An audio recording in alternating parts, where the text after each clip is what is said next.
ગત રાત્રે રાજકોટ તાલુકા થાના વિસ્તારમાં રાધે હોટલ પાસે કણકોટ ગામે જાહેર રોડ પર એક સફેદ કલરની ફોર વ્હીલર ગાડી જેના રજિસ્ટ્રેશન નંબર GJ03NK2095 હતા.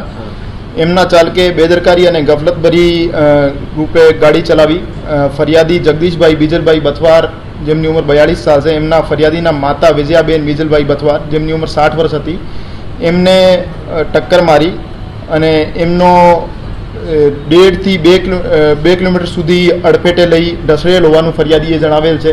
તો એમની તપાસના કામે અત્યારે રાજકોટ તાલુકા પોલીસ સ્ટેશનમાં ભારતીય ન્યાય સંહિતાની કલમ 281, ભારતીય ન્યાય સંહિતાની કલમ 106(1) હેઠળ ગુનો દાખલ કરવામાં આવેલ છે અને લાશનું ઇન્ક્વેસ્ટ કરી પંચનામું કરવામાં આવેલ છે અને પીએમ માટે હોસ્પિટલમાં મોકલવામાં આવેલ છે. અને ગાડીની તપાસ કરતાં આ ગાડીના માલિક સતીશભાઈ કાંતિલાલ સિંગલ હતા, જે ધોરાજીના રહેવાસી છે.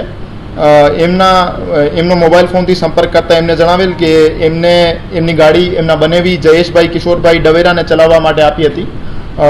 એમના બનેવી એટલે આરોપીની તપાસ કરતાં એમના ઘરે કોઈ મળી આવેલ નથી, પણ જે ગાડીથી અકસ્માત થયો હતો આ ગાડી પોલીસ દ્વારા કબજે કરવામાં આવેલ છે અને આગળની તપાસ હાથ ધરવામાં આવેલ છે. હજુ જયેશની ધરપકડ થઈ નથી અને એમની પૂછપરછ થઈ શકતી નથી, તો એટલા માટે તપાસમાં આગળ સામે આવશે. હા, એવું જાણવા મળેલ છે પ્રથમ દ્રષ્ટિએ 1.5 થી 2 કિલોમીટર સુધી એમને ઢસડેલો છે બોડીને. તો ગુનાની ગંભીરતા જોઈને પછી પુરાવાના આધારે એમાં જરૂર જણાય તો IPC 304 એટલે BNSની કલમ 105નો ઉમેરો પણ કરવામાં આવશે. હજુ સુધી BNSની કલમ 106(1) હેઠળ ગુનો દાખલ કરવામાં આવ્યો છે. હિટ એન્ડ રન માટે ભારતીય ન્યાય સંહિતામાં કલમ 106(2)ની જોગવાઈ હતી, પર ટ્રક ચાલકોના વિરોધના લીધે આપને ખબર હશે અગાઉ ગવર્મેન્ટ દ્વારા એને હોલ્ડ રાખવામાં આવી છે, એમનું ઇમ્પ્લિમેન્ટેશન થયું નહીં. તો એટલા માટે જે સામાન્ય કલમ છે 106(1) એમના હેઠળ ગુનો દાખલ કરવામાં આવેલો છે.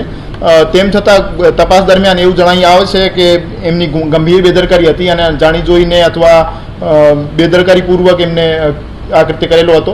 તો BNSની કલમ 105 હેઠળ કાર્યવાહી હાથ ધરવામાં આવશે. CCTVની ફૂટેજ કબજે કરવા માટે એક ટીમ લગાડેલી છે.